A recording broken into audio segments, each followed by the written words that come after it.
Right there, all right there. Now, pull him in. Put back. Hurry up.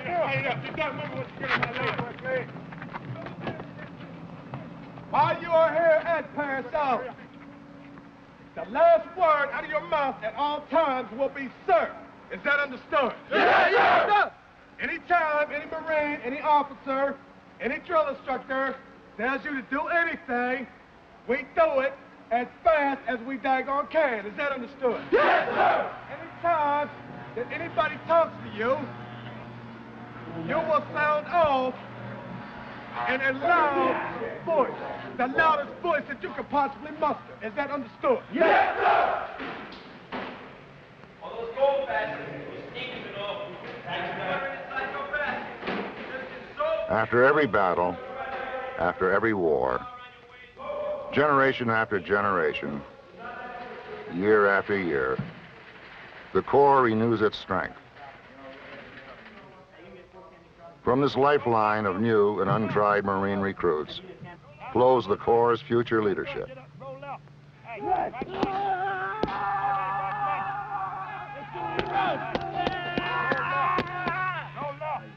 Like thousands of Marines before them, many may later be called upon to lead men under the most demanding and challenging conditions, combat.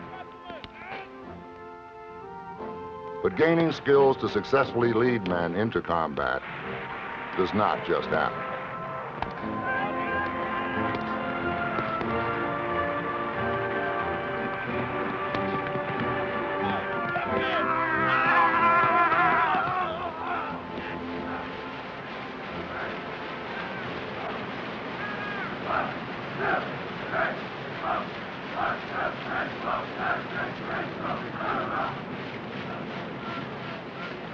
These Marines are in top shape, ready for the physical demands of combat.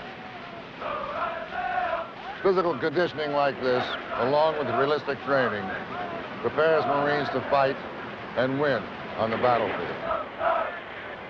Like every Marine that I landed with on the beaches of Kwajalein, Eniwetok, Saipan during World War II, we were ready to fight before we shipped out to the Pacific.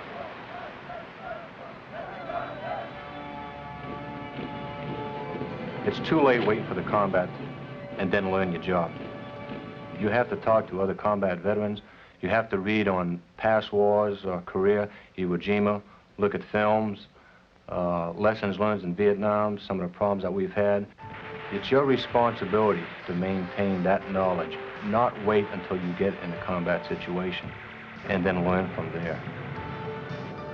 When you get into combat, it's too late to learn, and you have to hit the ground running.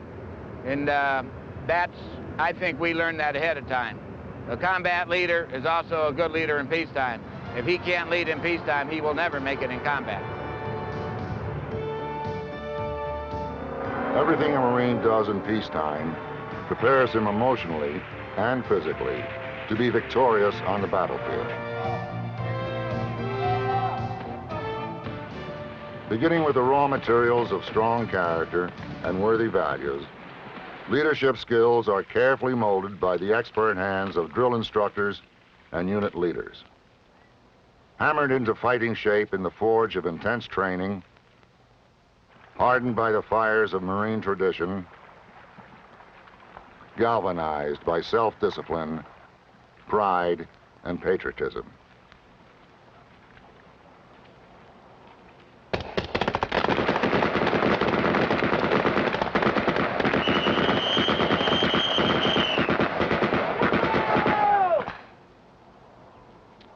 These Marines are gaining skills in small unit tactics and leadership. They are fortunate to be learning such skills from a combat veteran who saw them work in Vietnam. The combat wisdom that is hard for him to pass on, however, is what war itself is really like. It takes the actual living and the intense and awesome reality of war to appreciate the thoughts, the hopes, the fears that run riot in the minds of men in combat. And eliminate them with the maximum firepower that's available to you. It begins with the waiting to go in. waiting to take off, to move out, to move up, waiting to go into what one Marine combat veteran calls the savage, brutal, exhausting, and dirty business of war.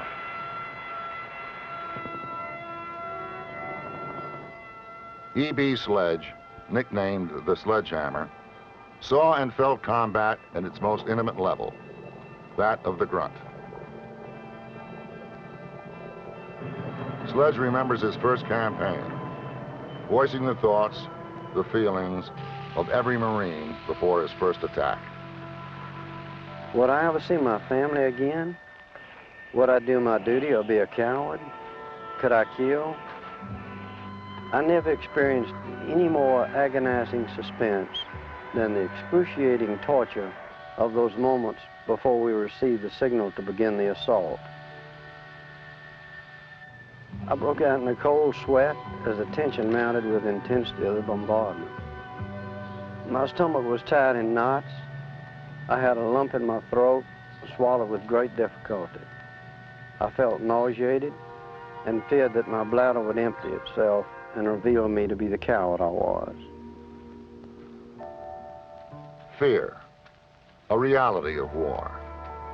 Fear of the always present danger of being killed or wounded, anticipation of the unexpected, apprehension that one may not measure up as a Marine under fire, or letting a brother Marine down. Fear grips all men going into combat to some degree or another. But fear does not mean the lack of courage. Courage means overcoming fear and doing one's duty in the presence of danger, not being unafraid. Yeah, I can remember the first time I was in a combat, first firefight. I think at first of all, you're absolutely right. Everybody is scared. And you really don't know what to do. But then you start realizing what's happening around you, and you know you're in charge. You better say something. You're going to get everybody wiped out. You take charge and you say, all right, let's move out. And you get up and you move out with them. They're going to see this. They gave us the word that we were going to Grenada, and everybody was excited, scared, confused. And we had one gunny, Gunny Ash, who was a Vietnam vet, and everybody kind of looked up to him for advice. We knew what we were going to do, what we were facing, but we weren't sure of how to handle the fear of combat. But once we had landed onto the island, things fell into place. The fear was controlled. It didn't go away, but it was controlled, and the training that we had had prior paid off. We felt confident and comfortable with what we were doing. We knew what we were doing. We were ready for any kind of mission that we were going to face. Confidence in their previous training, their leadership, their fellow Marines, and themselves is enough to overcome most fears. When the orders came, Robert, Bailey, Sledge, and the Marines around them moved as every Marine is trained and committed to, against the enemy.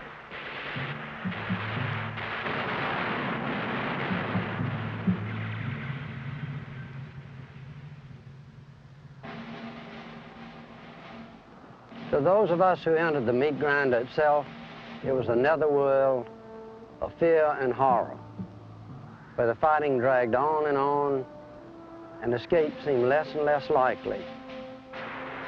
Every muscle in my body was as tight as a piano wall. I learned a new sensation of utter, absolute helplessness.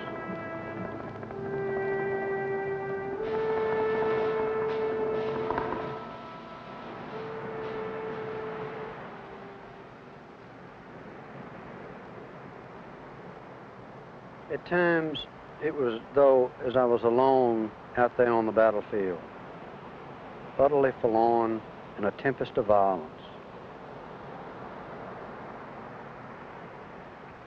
Often it seemed impossible that we could ever reach our objective, yet the thought never occurred to us that our attack might fail.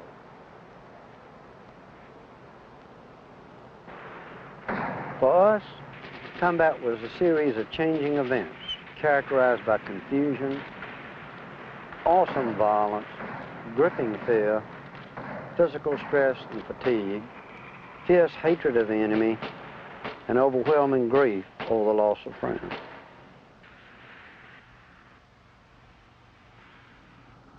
The end of a patrol, a battle, a campaign. You can see in the eyes of each survivor the price he's paid.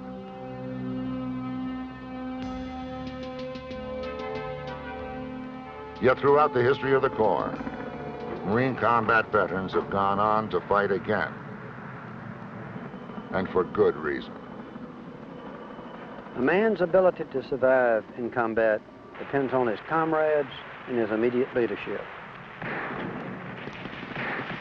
Our discipline, esprit de corps, and tough training were other ingredients that taught me to survive. Boot camp taught me I was expected to excel even under stress.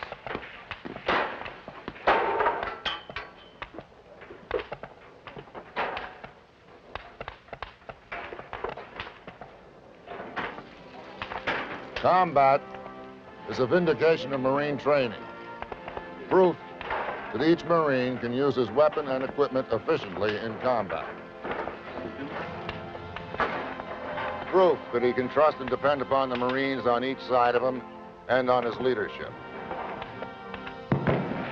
And we had something else going for us, patriotism, a deep love of this country and all it stands for.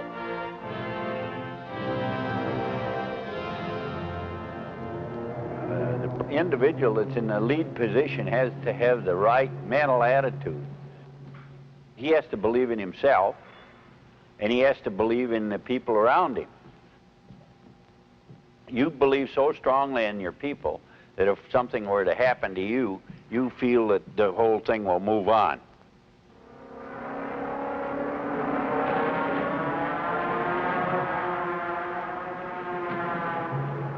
What inspires Marines to excel like no other fighting man? Yeah, it's esprit de corps, and it's the price you pay. When you graduate from boot camp, you earn something, the title Marine, and that means something to everybody. There is something special about Marine esprit de corps that can be sensed right away.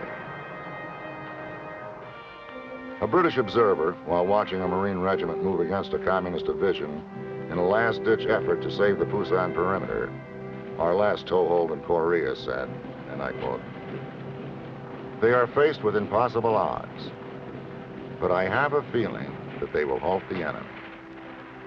I realize my expression of hope is unsound, but these Marines have a swagger, snap, confidence, and hardness that is so apparent. Upon this line of reasoning, I cling to the hope of victory.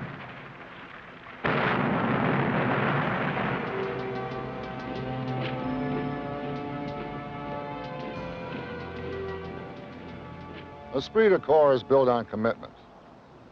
More than anything else, men have fought and teams have won because of commitment. It's a commitment to a leader and to a small brotherhood, where the important things are mutual respect, confidence, shared hardships, shared dangers, shared victories, discipline, and perseverance. Line Sam, full break, come on up.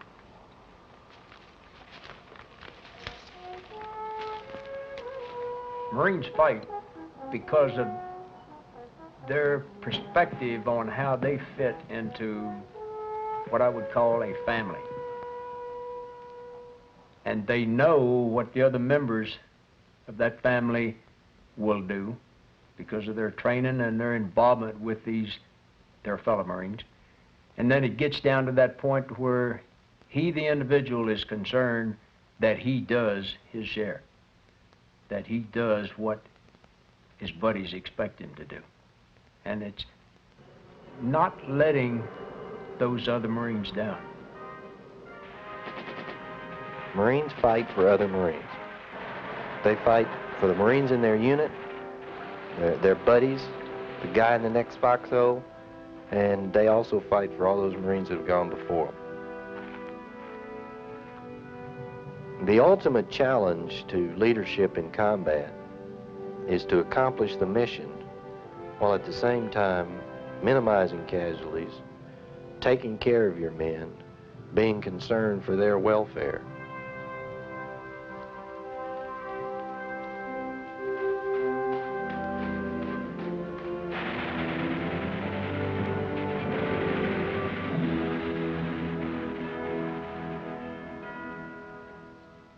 For his comrades who struggled, bled, and died, and eventually won on Peleliu and Okinawa, E.B. Sledge wrote in his book, and I quote, "We forged a bond that time would never erase. Marine Corps training taught us to kill efficiently and to try to survive.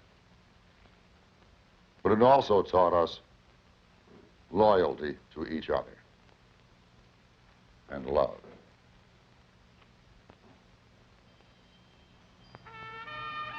The legendary chesty puller loved by his men, not only because he accomplished the mission, but also because he took care of them. Colonel Lee was with Chesty in Nicaragua in 1934.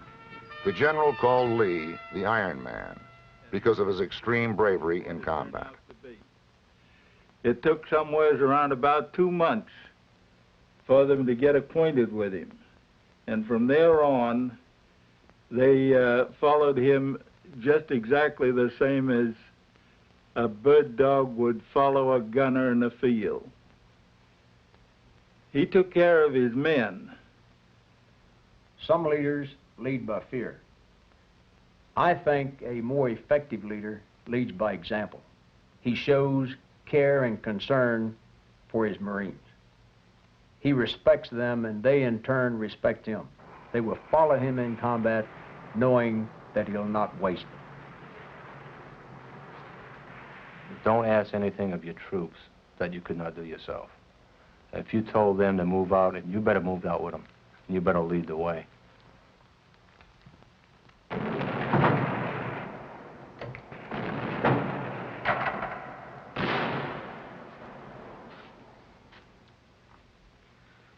When I think of Peleliu, I think of K Company, 3rd Battalion, 1st Marines. K Company was the left flank company in a 2-regiment landing on the island of Peleliu. About 150 yards to the left of where they were to land was a point which jutted about 25 yards out in the water and had a commanding view of the entire division beach. K Company's job was to take that point. And if they didn't, the whole division landing could be swept by Japanese fire. The point was fortified, heavily fortified, and air and naval gunfire didn't do the job. The company landed, wheeled to its left, and assaulted the point. And they took it. They took it, and they held it, even though they were surrounded. And at the end of 48 hours, the company that landed with 235 men had 78 left. The question is, what makes a unit fight like that? Well, this unit was very well trained. They actually rehearsed what they were going to do 4 times, till every man knew exactly what was expected of them. They had good discipline.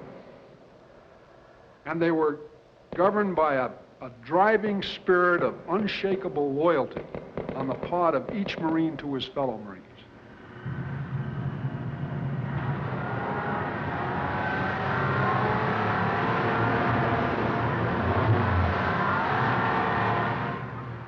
Today's generation of young Marines operating state-of-the-art equipment.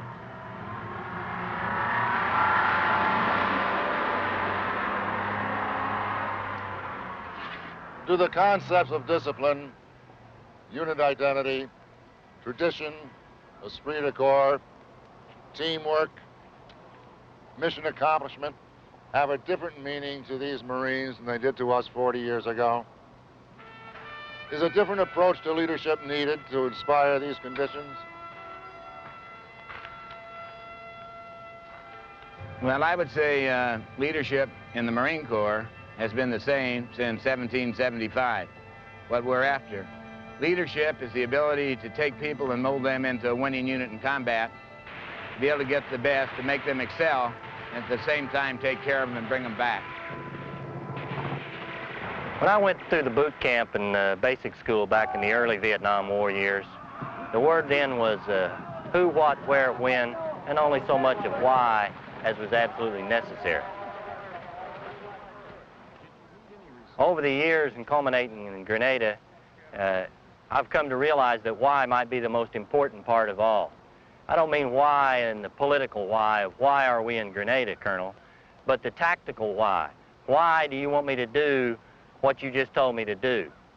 If you explain to the young Marine why you want something done, he realizes, one, that you trust him, that you're taking him into your confidence, and he knows how you're thinking. As a result, you'll get a hell of a lot more out of him. The Marine of 1918 was a different type of person than we have today. Today we have a man that is educated, is more technically inclined, he's schooled with his sophisticated weapons, and he is better informed. They travel today in equipment that we dreamed about, and some of it that we weren't able to even visualize in the early days. Our Corps today is equipped and trained in such a way that I believe it is second to none.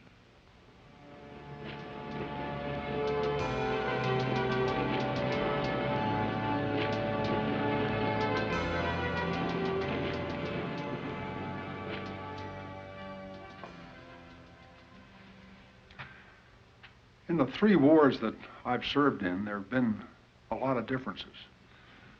We fought against different people. We fought in different countries. We fought with different weapons. But one of the things that I believe has been constant in all 3 of those wars is the basic foundation of effective combat leadership.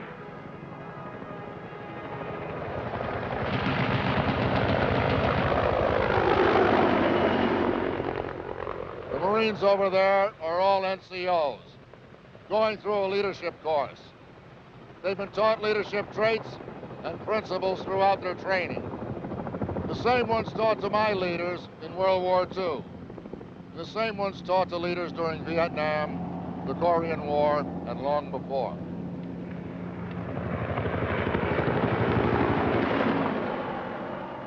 Those leadership principles and traits have withstood the test of time, and the foremost test, the battlefield. I'd say there are 3 key elements in leadership today. First is proficiency. That's technical knowledge in your rank in MOS, knowing your stuff. Second is integrity. That is being a man of your word. And third is that you've got to care. A leader is a man that can get other men to do what needs to be done when it needs to be done. The leadership is taught to you by senior officers that have the leadership and have shown leadership in the past and have been successful with leadership. And they know the basic things that it takes to drive a platoon or to drive a man to complete a job or a mission. It's fascinating and instructive talking to any Marine who has served in combat. It doesn't matter that they may have fought in a different war or with different equipment. I always find many of their situations similar to my own combat experiences. And I keep reinforcing over and over again the knowledge that basics don't change. The principles of leadership and teamwork never change. Neither does the strong commitment that one Marine feels toward another. There's a sort of brotherhood that begins with boot camp and proves itself in combat. If someone were to ask me to draw the profile of an effective small unit combat leader, I'd do it this way. I'd say it's someone who really knows his stuff. I'd say it's someone who understands the vital importance of discipline. It's someone who understands the vital importance of hard, demanding training. It's someone who takes care of his men, got a sincere interest in their welfare. It's also someone who's physically fit and who leads by example. And finally, it's someone who's proud he's a Marine. I think that profile has been good for as long as there's been a Marine Corps.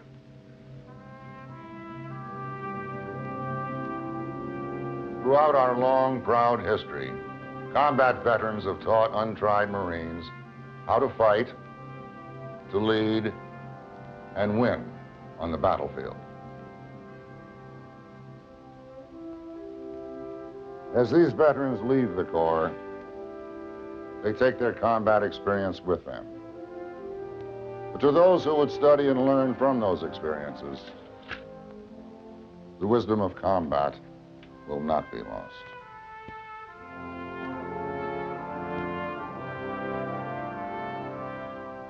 In these Marines stands the Corps' future combat leadership. Before reaching this day, this place of honor, they were no different than any other young American men. But they have been hammered into form in a different forge, hardened by a different fire, earning the right to muster with the elite, the few, the proud.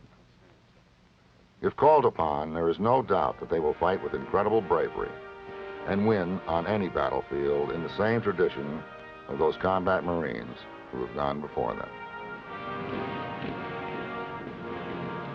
Once they're indoctrinated with the esprit de corps, it is like a branding iron. A man is marked for life, mentally and physically. And regardless of where he goes, esprit de corps follows him. And it is a band of brothers that can only be broken up by that last journey.